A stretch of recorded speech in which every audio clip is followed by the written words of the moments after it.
Je serre ta parole dans mon cœur afin de ne pas pécher contre toi. Que cette parole soit cachée au fond de mon esprit pour produire le fruit qui t'est agréable.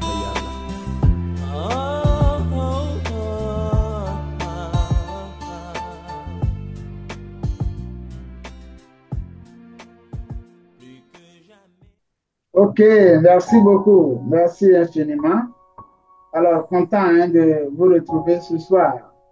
Aussi nombreux, je vois même mon frère, mon chaleureux frère, Sokebe, docteur Sokebe dira en ligne. Shalom, cher frère. Merci, merci beaucoup, cher père, merci beaucoup, docteur, merci beaucoup, enseignant, merci beaucoup, ministre de Dieu. Je salue tous les serviteurs, les grands hommes, ceux-là qui sont les rachetés du ciel, que Dieu a préparé pour cette fondation, pour impacter tout l'univers, toute la terre, dans les contrées, les continents de l'Australie, en Amérique, en passant par l'Asie, l'Afrique, et que sais-je encore, que son nom soit béni. Merci beaucoup, docteur. Amen. Merci, merci vraiment. Nous apprécions votre présence. Je vous remercie tous, le temps que vous êtes, pour le temps que vous avez mis à part, le temps que vous consacrez à ce forum, que nous puissions ensemble en apprendre. Si on en apprend. Et je le dis, je le répète, ne l'oublions jamais. Les rabbins juifs disent, on ne lit pas la Torah, on s'occupe de la Torah. On ne lit pas la Bible par ricochet, on s'occupe de la Bible, on la médite, on prend mot par mot et on essaie de percevoir le pourquoi des mots. Et si possible, on va dans la version originale pour pouvoir mieux nous aider. D'accord. La dernière fois, j'en ai appris, je vous l'avoue, grâce aux différentes interventions des uns et des autres. Il y a eu plusieurs personnes qui ont appris la dernière fois et j'en ai beaucoup appris. Aujourd'hui, nous allons réfléchir sur nos mamans, sur nos soeurs, nos filles, nos épouses, dans quel pays elles ont été créées, qui elles sont, dans quel contexte, qu'est-ce que Dieu visait quand il a créé la femme. Nous allons en parler. Et comme nous avons l'habitude de le faire, moi, je ne fais qu'une synthèse après, d'accord? Mais nous allons essayer de faire circuler la parole et chacun pourra dire, simplement en levant les mains, nous allons, vous regardez en bas là, votre écran, vous voyez Zoom, et puis vous prenez la parole et vous dites ce qui est Ève. Alors déjà, je vois le pasteur Bonuga, c'est qu'il a des contraintes en ce moment, donc il a dirigé la prière. On va parler en une voix, il lève la main. Nous allons déjà lui laisser la parole avant de prendre mon cher ami, mon cher pasteur Rodrigue Bonuga. Merci pour la direction de la prière. Vous avez la parole. Veuillez activer votre micro. Merci beaucoup, docteur. Vous me recevez?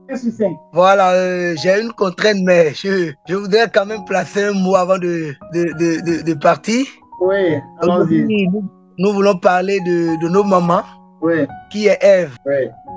Je crois au travers les versets que vous nous avez envoyés déjà dans Genèse, on peut déjà comprendre que dans la Bible, Ève était déjà la femme d'Adam, puisque nous avons parlé d'Adam le samedi passé, qui est le premier homme créé par Dieu. Ève est aussi la mère de Caïn, d'Abel, de Seth et d'autres fils et des filles même. Vous pouvez le voir dans Genèse 4, verset 1, la 2, verset 25 et Genèse 5, verset 4. Donc, Ève était la première femme, épouse et mère de l'histoire du monde. Et le nom d'Ève vient du terme hébreu Shava, qui signifie vivant ou vie. Ève a reçu ce nom parce qu'elle était la mère de tous les êtres vivants. Genèse 3, verset 20 l'explique mieux. Et Dieu l'a créée après qu'Adam ait constaté que dans le jardin, aucun des animaux, c'est-à-dire les animaux que Dieu lui avait confiés, sous lesquels il dominait et tout, aucun n'était un compagnon en réalité qui allait assister à ses besoins ou combler ses besoins. Alors il a créé Ève pour qu'elle soit son vis-à-vis. Il l'a créé à l'image de Dieu, tout comme Adam. Et Genèse 1, verset 27 l'a dit. Je crois, je vais m'en arrêter là, parce que nous avons des docteurs, j'ai mes doyens qui sont là et tout. Et merci beaucoup, docteur, soyez bénis. Merci beaucoup, chaleureux pasteur Bonuga. Alors, mon ami Babidi va prendre certainement la balle pour nous instruire. Pasteur Babidi, si vous m'entendez, veuillez activer votre micro et puis prenez la parole. Merci. Merci, Docteur, bonsoir, chers éminents serviteurs de Dieu. Merci pour le temps que nous donnons à la parole de Dieu. Merci, pasteur.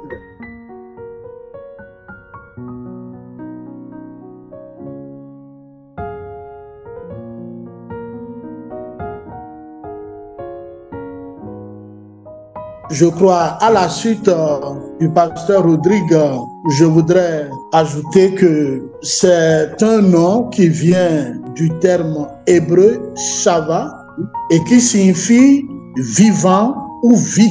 Donc, Ève était en quelque sorte la porteuse de vie. Qui est Ève?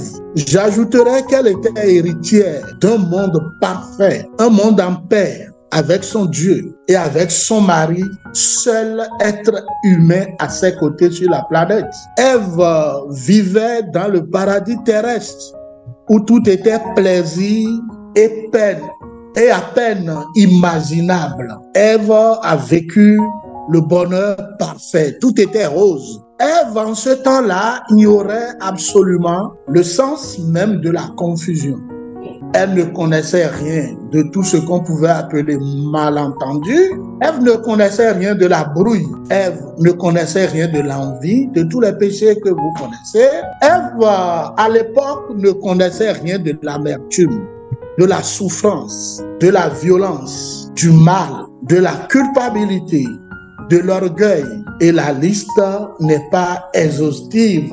Mais c'est quand elle a commencé par écouter son ennemi, notre ennemi à nous tous, Satan, que Ève a commencé par douter de Dieu. Et là, malheureusement, elle constitue pour l'humanité une porte d'entrée du mal, une porte d'entrée du péché, une brèche en quelque sorte.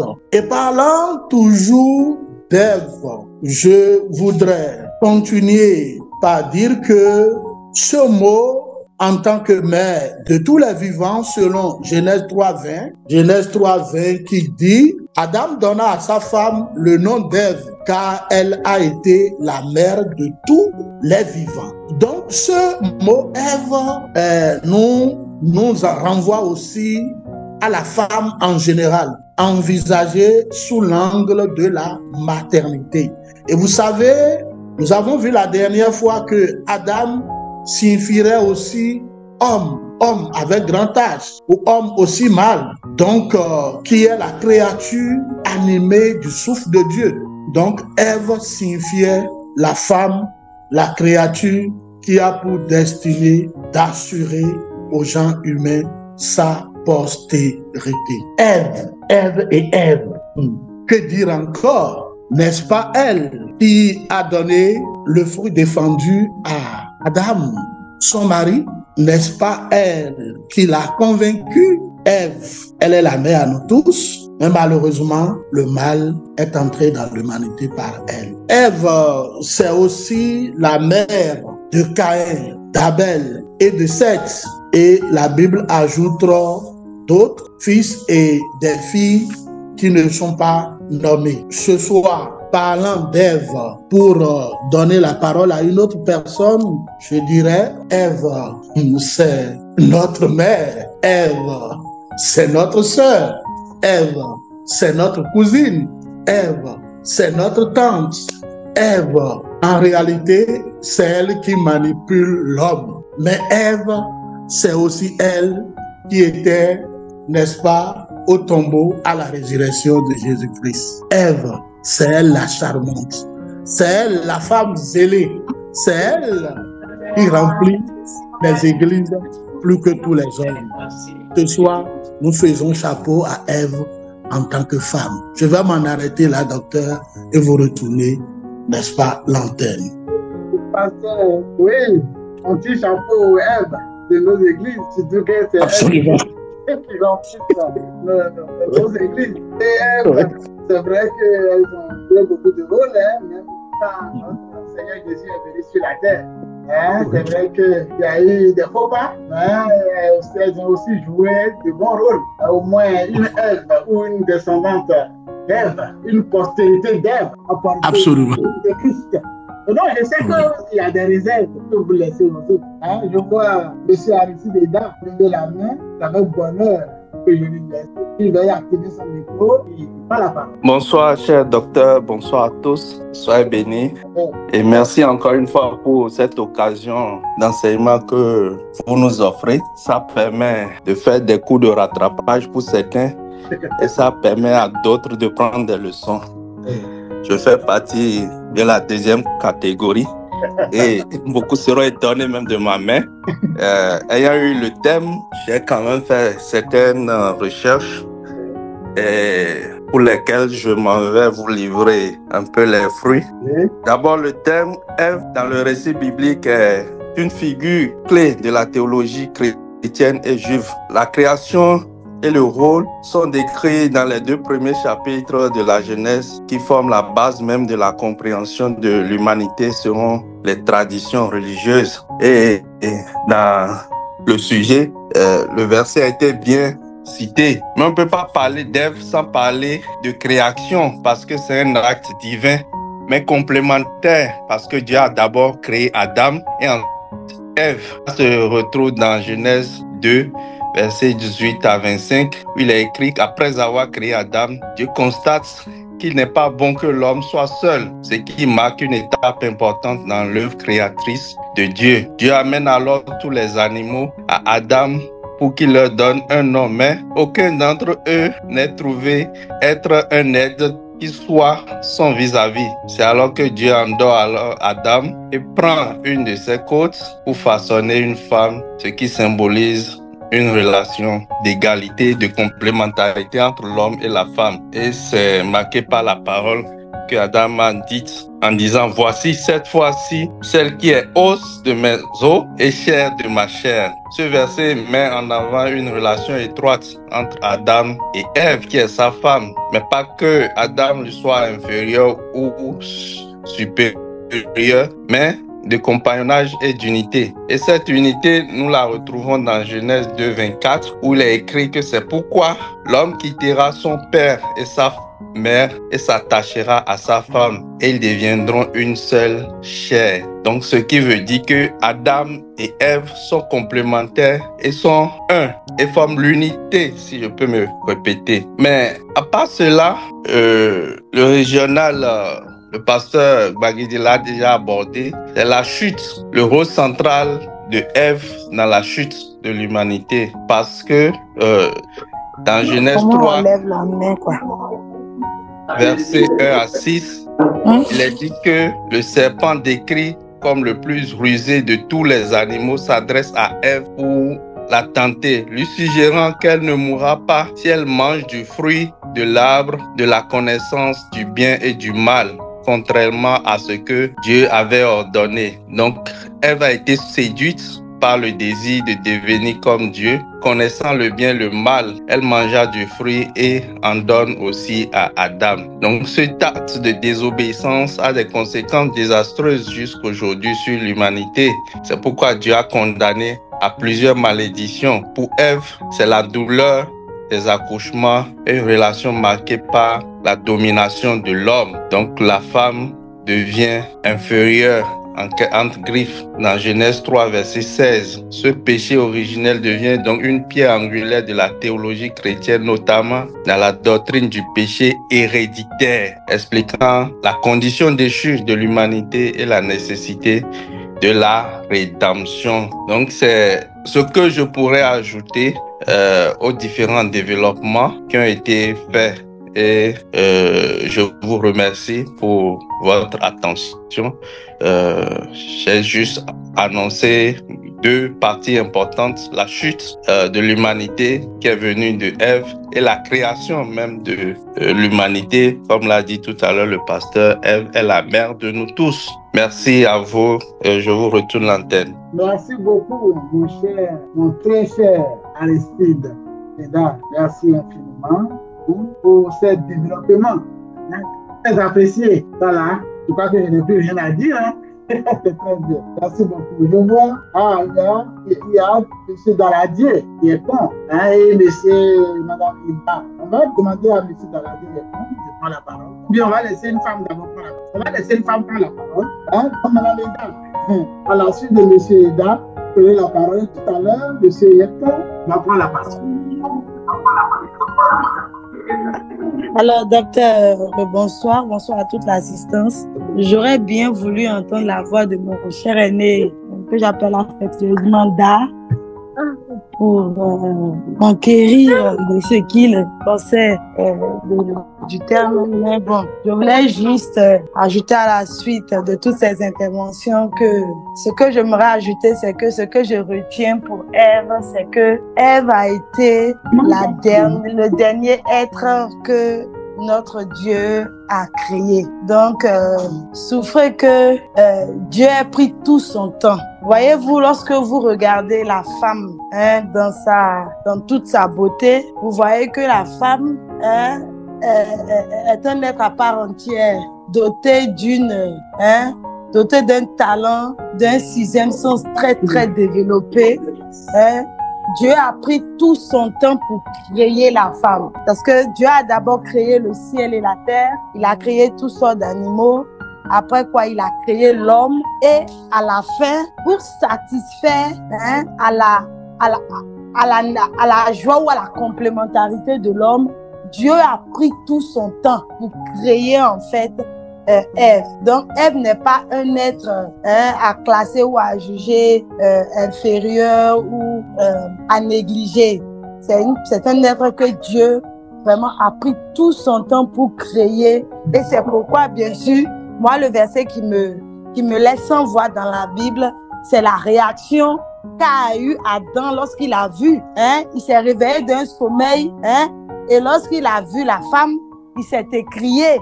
Donc, je voudrais passer ce soir pour exhorter tous les hommes qui sont connectés ce soir à qualifier, à doter, à donner, à replacer leur conjointe à leur place d'origine. Parce que nous aimons ça. Donc, docteur, je vous repasse l'antenne. Est-ce que j'aimerais ajouter?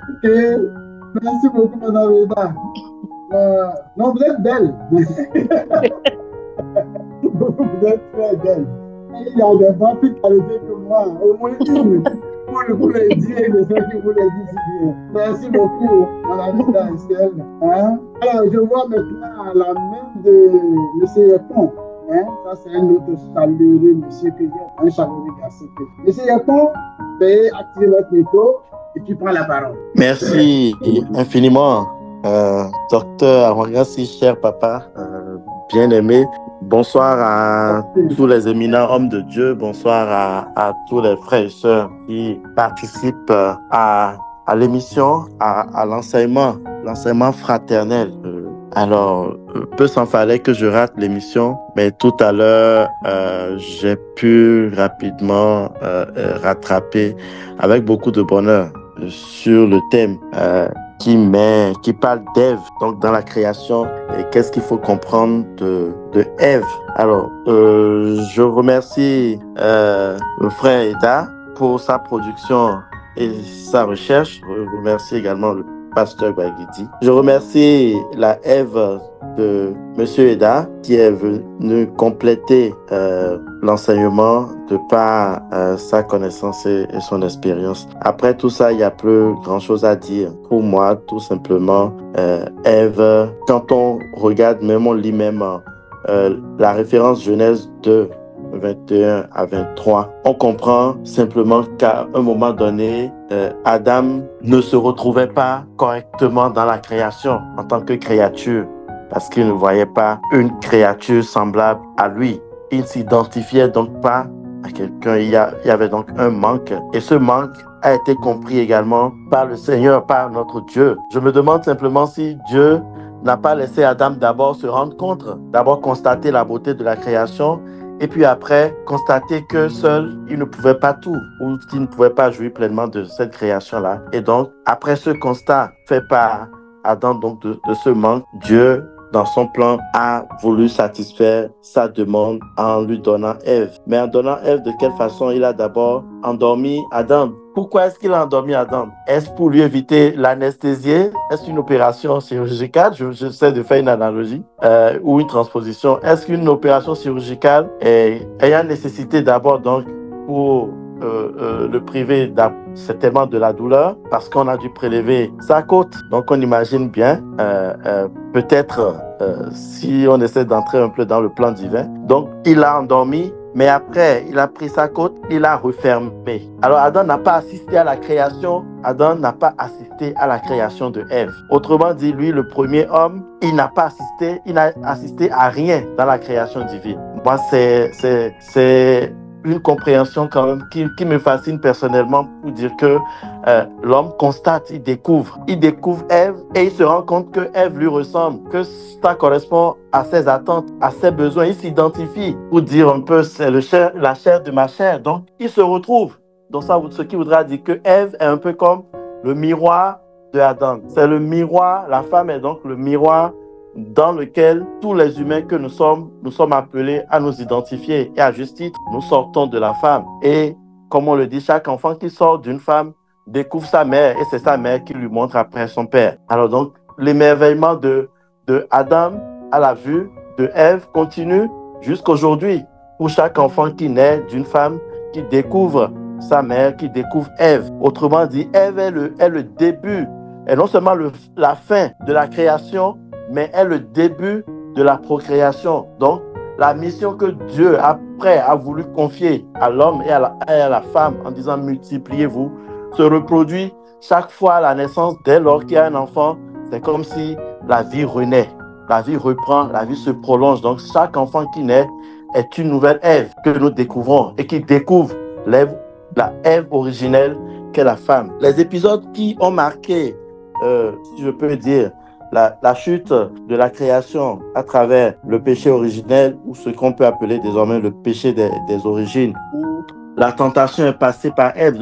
Il a donc fallu que le malin puisse convaincre Ève. Autrement dit, pour que quelque chose se fasse, on l'appelle le mal aujourd'hui, mais les plans divins étant insondables, il a fallu que ce soit Ève qui a eu l'intuition de la chute, mais sans savoir que ça allait entraîner une chute, bien sûr. Elle n'a pas certainement fait dans l'optique de précipiter la création dans la chute. C'est pour ça que la miséricorde divine, pour moi, a ressurgi et Dieu n'a pas abandonné sa création, même si il lui a infligé une sanction qui, pour moi, est également pédagogique pour permettre donc à la création de savoir, comme on le dit aujourd'hui, sans conscience n'est que ruine de l'âme. Mais Dieu étant présent lui-même dans la science, de savoir que la science, pour qu'elle soit science, doit être utile et doit avoir pour référence et finalité Dieu. Moi, c'est l'enseignement que je tire de ça. Et à juste titre, Dieu a donné une nouvelle Ève à travers Marie, pour moi, parce que cette Ève a permis qu'il y ait un nouvel Adam, le Christ Jésus étant celui qu'on appelle le nouvel Adam. Donc ça marque également un point de départ à travers l'incarnation du Fils de Dieu dans la chair d'une femme. Dieu a choisi que son Fils puisse naître pas d'un homme. Autrement dit, si à la création, la femme a été extraite de la côte de l'homme, on voit bien que le Christ, dans sa naissance, à travers l'incarnation, Dieu n'a pas eu besoin d'un père biologique pour que le Christ naisse. Le mystère donc de l'incarnation de Jésus vient rendre hommage à Ève à travers Marie et vient rendre hommage après la chute qui a été due à Ève. Dieu, à travers l'incarnation de Jésus, donc, vient rendre hommage à Ève.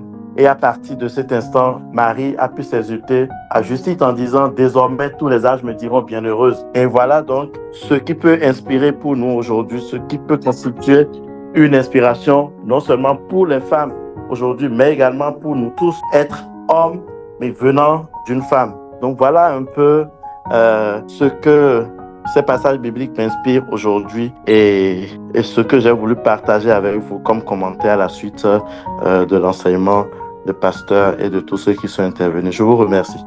Merci beaucoup pour la riche intervention, mon cher Daladier. Ah, mais ça, c'est très bien. Merci infiniment. Je vois, mon ami. Que je peux intervenir? Le pasteur Bagidi? Non, ici, c'est le frère Sokebe. Oui, d'accord. Donc, oui, bon, prenez la parole. Après, le pasteur Bagidi va prendre la parole. Prenez la D'accord. parole. Hein, prenez la parole. Ok, merci beaucoup. J'ai bien suivi tous les intervenants, leur intervention. Merci à chacun, merci à chacune. Bon, alors, le sujet du jour, ce que ça me donne, c'est peut-être, avec tout ce qui est dit, je ne reviens pas là-dessus, mais je veux m'appesantir sur un certain nombre de points. Le premier élément d'abord, c'est que Ève qui a été créée, dont on parle, et puis Adam aussi, il y a 2 étapes dans leur création. Alors, la première étape d'abord, c'est le fait que Dieu les a spirituellement créés. Donc, Adam et Ève là, ont été créés, premièrement, au plan spirituel. Et c'est au plan charnel qu'on a vu comment le processus, Adam, on a pris la poussière et puis bon, on l'a créé. Puis après, Ève a été créée puisque bon, Adam n'avait pas de vis-à-vis. Et donc, la création spirituelle, quand nous lisons Genèse chapitre 1er, je crois le verset 28, on va voir déjà que l'homme et la femme ont été créés. Ça, c'est une création spirituelle. Alors, deuxième niveau dans ce processus, puisqu'on a déjà parlé d'Adam, on parle d'Ève. Au chapitre 2, verset 21 à 23. Et là, c'est comment Ève est venue à l'existence que nous voyons. Comme Dieu pouvait voir Adam là. C'est comment Ève est venue maintenant dont il s'agit ici. Et c'est ça même le mariage. C'est-à-dire que la venue de Adam est déjà le fondement du premier couple, du premier foyer. Donc, le mariage. Et Adam a été créé par Dieu, mais Ève est venue d'Adam. Je voudrais que ce point-là, on puisse savoir que, ça dit, quand Adam dit « os de mes os, chair de ma chair », ça veut dire quoi? C'est l'entièreté d'Adam. C'est-à-dire que la chair et l'os, quand on a pris la côte, c'est une manière peut-être subtile pour dire la femme là vient de l'homme. Je sais que on dit Dieu créa l'homme à son image. Et après on a créé Adam. C'est toujours homme, grand H. Et puis on a créé Ève. Ève est venue de l'homme par Dieu, par l'œuvre de Dieu. Donc, et c'est l'idée de Dieu ou bien la pensée de Dieu en créant la femme, même si l'homme avait besoin de la femme, c'est que la femme soit une aide semblable. Une aide quoi? Semblable. Donc la femme est une aide. Vous voyez, aujourd'hui, on ne peut pas dire que tu viens m'aider et tu viens prendre le dessus pour moi ou bien sur moi. Si... Docteur Soukego, vous avez un petit souci au niveau de votre micro. Il faut activer votre micro. Je le connecte. OK.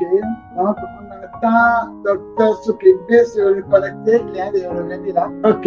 Mais il semble que j'ai un problème de connexion. Hein? Oui, maintenant, c'est bon. Maintenant, on entend maintenant. Ah, vous entendez? Oui, vous avez dit tout à l'heure que la femme est sortie de l'homme. Vous avez dit également qu'elle est venue pour aider. Pour aider. Et donc, c'était à ce niveau-là que vous étiez. Voilà, donc, en tant qu'aide, la femme doit savoir qu'elle est une aide. Et l'homme doit savoir que lui aussi, il a une aide. Donc, la femme vient faire le bonheur de l'homme. L'homme est là pour faire le bonheur de la femme. C'est ça le mariage. C'est ça la vie d'ensemble. Aujourd'hui, nous savons que après tout ce que le frère Eda a dit, ils ont péché, le pasteur Bagdi aussi l'a dit, bon, ils ont désobéi. Mais quand ils ont désobéi, le fondement spirituel du mariage est toujours là. Donc c'est ça que Jésus est venu rétablir. Puisque, ayant désobéi, ils ont coupé avec Dieu. Et quand ils ont coupé avec Dieu et que Jésus est venu rétablir, la femme est toujours dans cette position. Et la Bible qualifie Ève, on dit la mère de tous les vivants. Ils ont déjà donné la signification en grec ou bien en hébreu. Ève signifie vie, mère des vivants. Mais lorsque une femme est vie, on l'appelle vie. Mais est-ce que la femme peut encore être un problème à côté de l'homme? Non, je ne pense pas. La femme ne doit pas être un problème à côté de l'homme.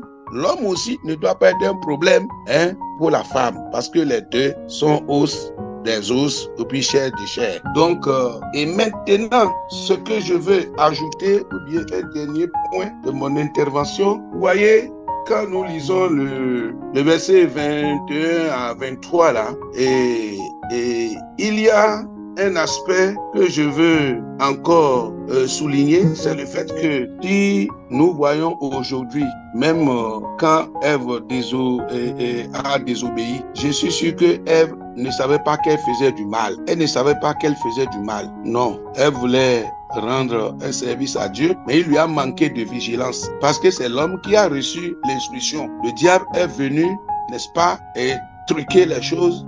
Et puis Ève est tombée dedans. Et là, il faut que dans la position d'aide, Ève sache que elle doit se référer toujours à Adam, c'est-à-dire son homme, lorsqu'il s'agit de prendre des décisions. Une dernière chose, c'est le fait que si aujourd'hui on étudie Ève, qu'est-ce que ça nous apporte? Voilà, on a créé Ève il y a longtemps, mais aujourd'hui nous sommes en train de parler Ève. Nous voulons des femmes qui ont la mission d'aider les femmes qui vont retrouver la pensée de Dieu à la création de l'homme. Les femmes qui doivent former avec leur mari un foyer solide, robuste, où la paix va rester, la joie va rester, l'amour va rester, l'intimité va rester, la chaleur spirituelle va rester, pour que le plan de Dieu en créant l'homme et la femme puisse être atteint. Ce n'est pas perdu. Mais nous qui avons l'occasion, l'opportunité de suivre, de participer à ces genres d'enseignements, notre vie doit être renouvelée dans la pensée originelle de Dieu dans la création de l'homme. Vraiment, docteur, merci beaucoup pour le temps que vous m'avez donné pour pouvoir intervenir. Merci à tout le monde. Merci, docteur Sokegbe. Merci infiniment. Une intervention très utile. Vous avez montré l'utilité pour nous de la révision de la création d'Ève aujourd'hui. Qu'est-ce que cela nous apporte? Qu'est-ce que ça doit nous apporter comme enseignement? Très important. Merci beaucoup. Je vais demander à mon pasteur, mon ami Babidi, de prendre la parole, sa main étant levée, pour nous livrer ce qu'il a comme enseignement à nous donner. Pasteur, vous avez la parole. Ok. Rebonsoir, chers amis, rebonsoir, chers tous. J'espère que vous me recevez. Affirmatif, vous êtes reçu 5 sur 5. Merci. Merci au docteur Sokegbe et à son prédécesseur pour vraiment leurs brillants exposés. Et je voudrais, à leur suite, puisque nous parlons d'Ève, qui après nous donne la femme, et vous savez, la partie de la création qui a donné beaucoup plus de bonheur, beaucoup plus de joie à Adam, c'est bien la dernière créature, c'est bien la création, n'est-ce pas, de Ève, où Adam pouvait dire, comme l'un de les prédécesseurs, voilà, c'est l'os de mes os, la chair de ma chair, c'est elle qu'on appellera femme. Le mot femme en hébreu, le docteur aura le temps de le dire, s'écrit Isha, et c'est le féminin du mot homme qui s'écrit Ish. Je suis très d'accord avec notre grande sœur Estelle qui a trouvé que Dieu aurait mis beaucoup de temps certainement dans son laboratoire pour bien façonner la femme, pour qu'elle soit la créature la plus belle, la plus ronde, la plus appréciable. Et je crois même que si Dieu nous donne vie, Dieu nous prête vie, pour une très très prochaine fois, on fera une déclamation poétique à la femme dans cette plateforme pour l'honorer, pour la valoriser encore, parce que la femme est tout pour l'homme. Mais la partie qui retiendrait mon attention pour ma dernière intervention est relative à l'étymologie de ce mot-là, qui en hébreu serait kava. Le docteur va nous éclairer. Et kava, n'est-ce pas, qui signifierait étymologiquement obscur. Et mes recherches ont prouvé que c'est plus tard que le narrateur hébreu le rattache à Kaya, qui veut dire vivre ou vie, selon Genèse 3:20 que nous avons eu comme référence. Je ne sais pas pourquoi constitue-t-elle une brèche, une porte d'entrée au péché, n'est-ce pas, dans l'humanité? Est-ce que c'est parce que l'étymologie du mot le désigne? Le docteur aura le temps de nous éclairer, je le crois. Et je voudrais terminer en souhaitant que toutes les femmes, toutes les mamans de nos églises qui ont reçu Christ, comme l'a dit le docteur Sokegbe, qu'elles s'attellent à se comporter comme des femmes, n'est-ce pas, et produisant le bonheur, femmes actrices du bonheur pour leurs enfants, pour leur foyer et pour, n'est-ce pas, leur mari. Chères mamans, chères femmes, vous êtes tout pour nous et à part même Dieu qui est l'auteur de la destinée de chacun, je crois l'autre partie de la destinée est dans les mains de nos femmes. Elles peuvent faire de nous ce qu'elles veulent. La femme peut, n'est-ce pas, œuvrer pour le bonheur de l'homme, mais elle peut aussi œuvrer pour son malheur, bien qu'étant en Christ. Vivement que Dieu nous aide, que le Saint-Esprit nous aide pour que toutes nos femmes, toutes nos mamans soient régénérées et se comportent comme des femmes vertueuses, comme la Bible l'indique. C'est là ma dernière intervention. Et si le docteur Awangansi ou d'autres peuvent encore nous éclairer par rapport à mon intervention, ce serait très bien. J'ai dit étymologiquement, le mot Ève voudrait dire obscur. Je vous remercie. Merci beaucoup, pasteur. Merci docteur. infiniment pour tout ce que vous avez apporté. Vous voyez, franchement, ça nourrit. Moi, j'ai été éduqué par les uns et les autres. Ça nous permet de nous restituer par rapport à l'œuvre de la création. Effectivement, nous sommes en train de lire Genèse, n'est-ce pas? Et Genèse, là, c'est en français. Sinon, c'est dérivé du grec Genesis. Genesis, qui est lui-même dérivé de l'hébreu Toledot, Toledot, qui veut dire les engendrements, l'histoire des engendrements. Donc c'est le livre de Genèse, c'est un livre d'histoire qui a un lien avec les engendrements. Ça veut dire que quand nous lisons ce livre-là, nous appelons de notre histoire. Depuis que le monde existe, jusqu'à ce que nous soyons engendrés, nous appelons de cette histoire. C'est très important. Et comme vous le savez, le livre de Genèse, ce qui le marque, ça existait sous forme de plusieurs rouleaux. Et souvent au début, vous voyez, tous les autres, comme quand vous lisez Genèse 2, verset 4, vous voyez, voici les origines dans certaines versions, bien telles sur la Genèse. Donc, se pencher sur l'origine de Ève, ça permet de comprendre comment nous avons commencé par exister sur cette terre-là.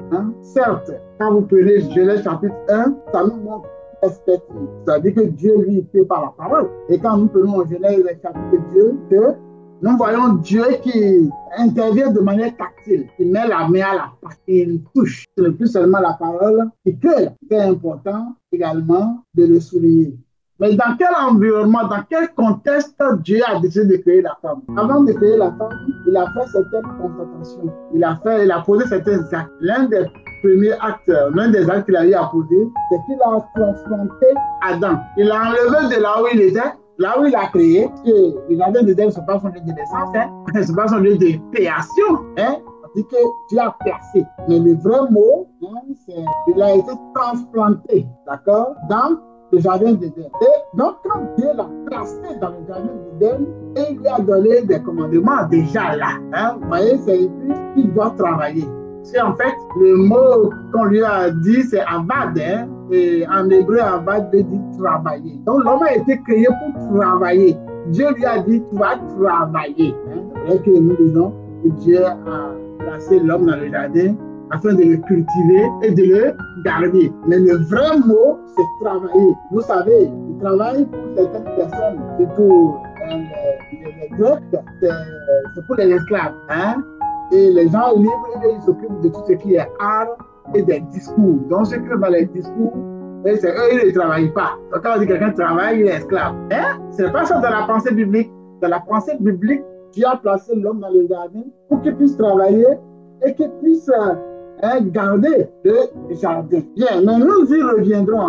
Nous reviendrons sur les contraintes, Dieu voulant. Si aujourd'hui, nous voulons surtout nous prononcer sur qui est elle. Je peux juste avant de présenter le contexte.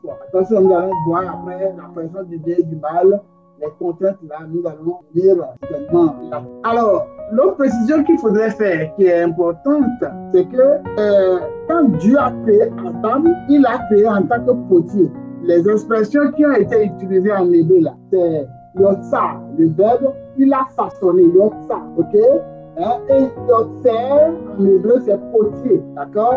Donc, nous voyons bien là que dans cette perspective, Dieu est intervenu dans la création de l'homme, dans le chapitre 2 de Genèse, là, il est intervenu comme étant potier, quelqu'un qui prend, d'accord, de la poussière de la terre, et il mélange, et il forme comme une statue, et il souffle dans ses narines, il souffle dans son narine, une respiration. La vraie traduction, la meilleure traduction possible, au lieu de parler de souffle, on pourrait faire une confusion avec le souffle du premier de Genèse chapitre 1, d'accord? Et il devient un être vivant. Là aussi, c'est important, parce que c'est un être vivant, non rentrant un peu dans le côté occidental, dans le côté grec. Parce que l'hébreu est un peu comme un dichotome. Je vais dire, pour les théologiens, ils me comprennent bien, je veux dire que l'hébreu voit une partie supérieure de l'homme, une partie physique, une partie intérieure, une partie physique. Il voit l'être, la partie âme et esprit. Là. Pour les trichotomes, les hébreux, là, ils voient ça en un, ok? Puis ils voient le corps. Donc, nefesh, c'est l'être, c'est la meilleure version, parce que la tradition occidentale qui est héritée, d'accord, des Grecs, de la philosophie grecque, on dit souvent âme. Alors, Dieu a donné des commandements. C'est toujours l'environnement.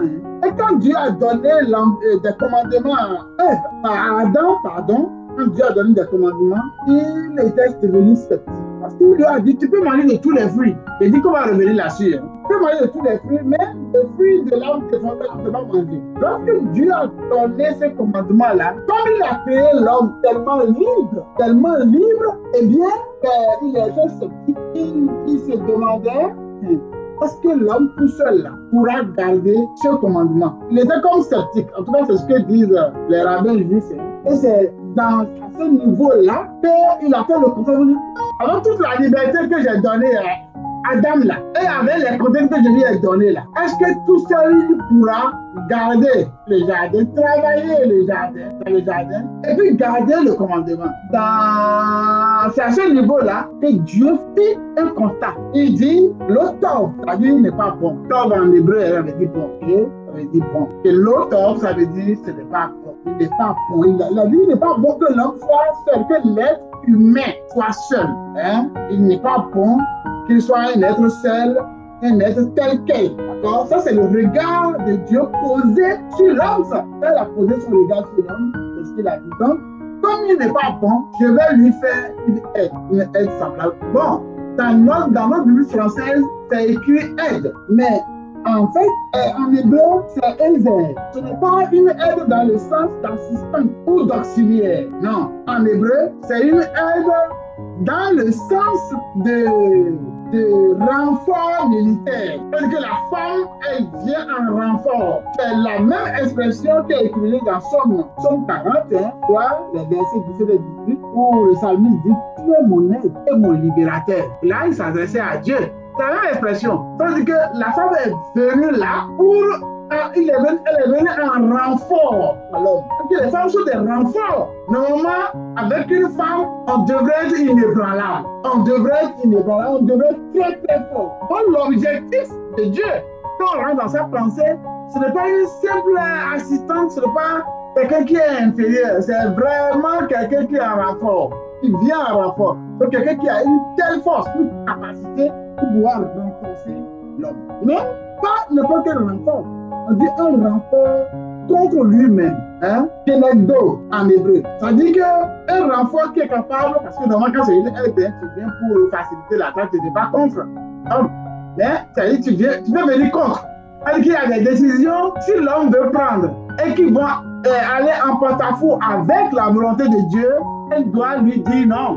L'aider à marcher dans la droite ligne. Vous voyez, c'est malheureux de constater que ce renfort que Dieu a donné soit attaqué. Ce qui devait constituer la force de l'humanité, c'est ça qui a constitué sa plus grande faiblesse, malheureusement. Et là, je pense que les femmes qui nous écoutent devaient faire en sorte à jouer leur rôle de renfort auprès de leur mari. Parce que Le premier objectif de Dieu, c'est vraiment un enfant. Vous voyez?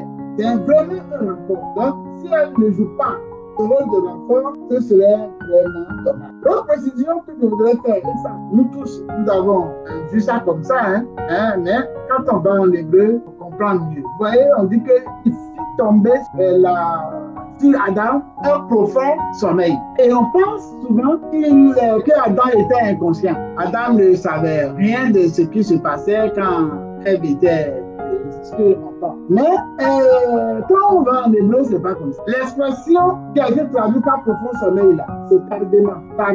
Et tardement, c'est en fait l'instant. Ça a une portée prophétique. Un peu comme ce que vivent les prophètes comme Abraham.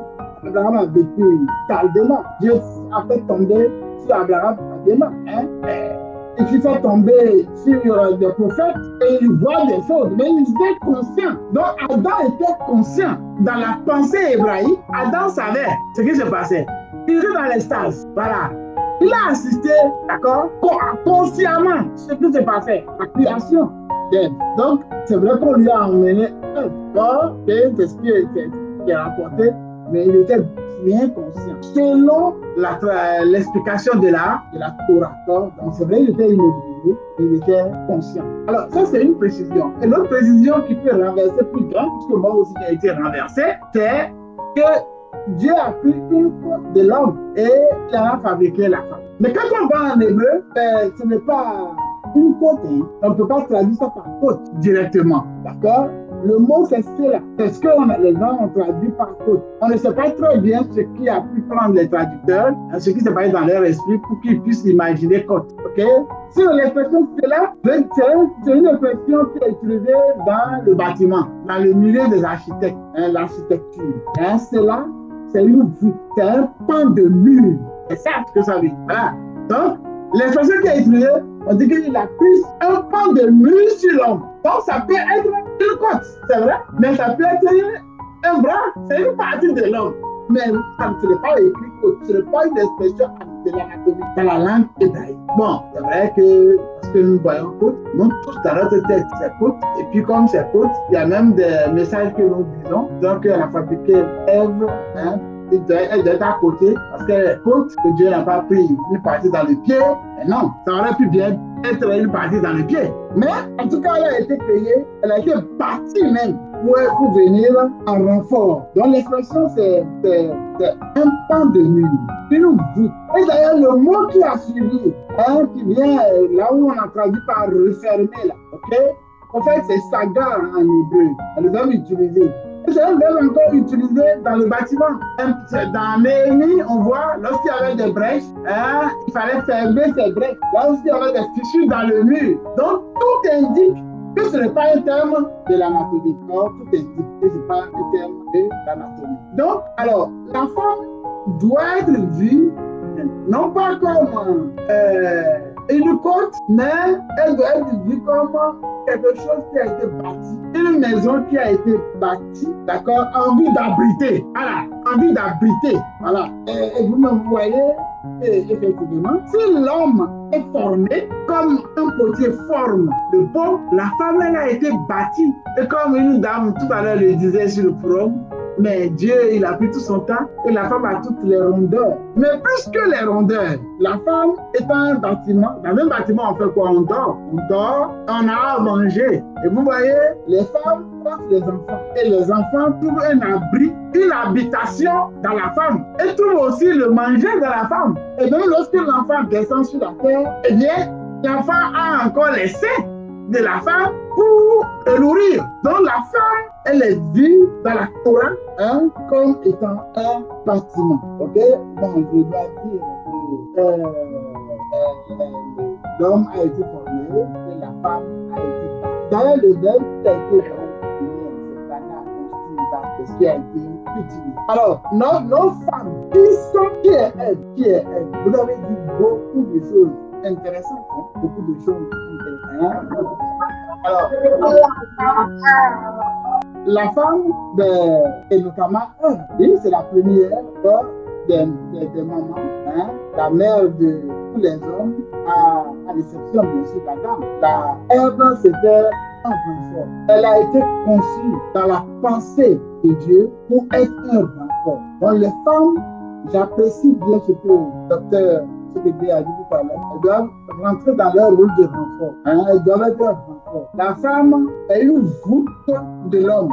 On pourrait dire, en priant pour obtenir une femme, je cherche mon âme sœur. Mais dit en tout cas, bon, c'est de façon exagérée. Si on s'appuie sur les erreurs de nos traducteurs, qui ont déjà fait beaucoup, hein, parce que hébreu traduit hébreu en français, c'est pas bien, mais ça, d'accord. La femme, c'est une maison. Donc peut-être aussi qu'elles avaient pour rôle de s'occuper de la maison, hein. La femme, elle doit être spécialiste de l'accueil, hein, spécialiste de l'accueil. Capable de déclencher la poésie de leur mari. Oui, tout à l'heure, comme Mme Elsa disait, elles aiment ça quand on les a. Mais déclencher cela, déclencher. Quand vous déclenchez, l'homme ne peut pas se retenir. Et je sais que vous savez faire ce qu'il faut faire, hein, pour les Èves d'aujourd'hui, pour pouvoir déclencher les poésies de vos maris. Je crois que ici, il y a un enseignement en dehors de tout ce que vous avez noté là. C'est que nous devons prier pour ceux qui constituent nos forces. Nous devons prier pour nos renforts. Nous devons prier pour nos épouses, pour que Dieu les maintienne, hein, dans leur rôle de renfort. Ah, que les maris prient, hein, parce qu'elles devaient être renfort, mais c'est pas elle, malheureusement, que le serpent est passé pour conduire l'humanité dans la chute. Et c'est dommage. Heureusement que dans le plan divin, par elle, à travers la postérité de la femme, j'allais dire, oui, le sauveur de l'humanité est né pour nous replacer dans le droit chemin. En ce qui concerne les précisions, hein, demandées par le pasteur, je vais regarder ça de très près pour être très précis. D'accord, et lui, moi, nous allons échanger en offre, d'accord, avant de vous servir les réponses les plus appropriées. Je voudrais vous remercier pour la qualité de votre écoute. Hein. Si le pasteur Bagedi a quelque chose à dire, ou bien l'autre frère a quelque chose à dire, ben, c'est sera dit avec plaisir que vous allez laisser la parole avant de clôturer, avant de clore, avant d'arrêter notre séance. Merci beaucoup pour la qualité. Pasteur, docteur, je tiens à vous remercier pour vos recherches.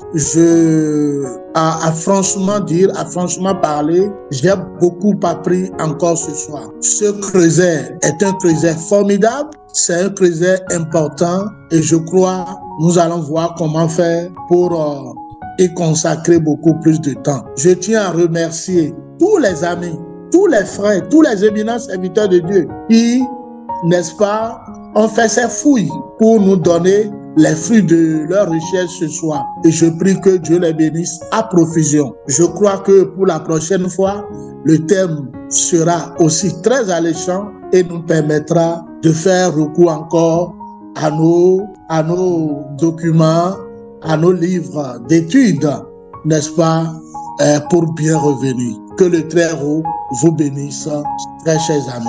Amen. Amen. Merci beaucoup, pasteur. Amen, amen. Merci infiniment. Merci. Je remercie notre ami frère Kobedi Marcelin. Je remercie Dr Soukébé pour sa présence effective. Madame Ida Estelle. Je vois notre frère Kwadio Fulgence. Je vois aussi notre Estelle. Je vois Asoba Gobert, notre frère. Je vois David. Je vois M. Ida Aristide, cher, mon très cher. Je vois notre pasteur Bagidi. Je vois ma fille Sandra Oyotole. Je vois Otniel. Je vois Bienvenue qui est resté silencieux ce soir. La prochaine fois, on va pas vous rater. Je sais que le temps... D'accord, docteur. On va vous rater. Ok? En tout cas, merci pour votre présence. Je vois, oui, Daladier, merci pour la participation. C'est comme ça qu'on contribue à l'évolution de l'humanité. Vous savez, nous sommes des semences vivantes pour le Seigneur. Et nous pouvons aussi recevoir la semence de Dieu. La parole de Dieu, c'est une semence. Chaque fois que nous prenons un peu de temps pour méditer, eh bien, nous faisons du bien, nous nous remettons en cause. Nous reprenons le droit chemin, le chemin de la parole. Que Dieu vous bénisse abondamment. Alors, il me reste à demander à notre ami bienvenu Kadia, au moins on va lui arracher un mot, il va prier pour là. Il active son micro pour prier pour là. Prions le Seigneur. Notre Père et notre Dieu, grande est notre joie de nous recueillir encore à tes pieds ce soir pour être instruits et enseignés dans ta parole. Que c'est merveilleux pour les frères et sœurs de demeurer ensemble et au pied du Seigneur pour être instruits. Nous remercions, Seigneur, tous les frères et sœurs qui ont intervenu ce soir et nous prions que ta grâce soit déversée dans leur vie, dans leurs entreprises, dans leur foyer, et nous prions que la semence de ce soir soit arrosée par le Saint-Esprit de Dieu et qu'elle produise de fruits en abondance pour le bien-être de chacun de nous et pour la gloire de l'Éternel des armées. Merci Seigneur, nous confions le reste du week-end dans tes mains. Nous prions que ta grâce nous accompagne et que toi-même tu marches avec nous. Merci Seigneur pour toutes choses. C'est au nom de notre Seigneur et Sauveur Jésus-Christ que j'ai prié. Amen. Amen. Amen. Donc, samedi prochain, même si demain, Amen. nous aurons la grâce de Dieu, un thème très agréable. Merci. Oh, merci beaucoup. À très bientôt. À très très bientôt. À bientôt. À bientôt. À bientôt.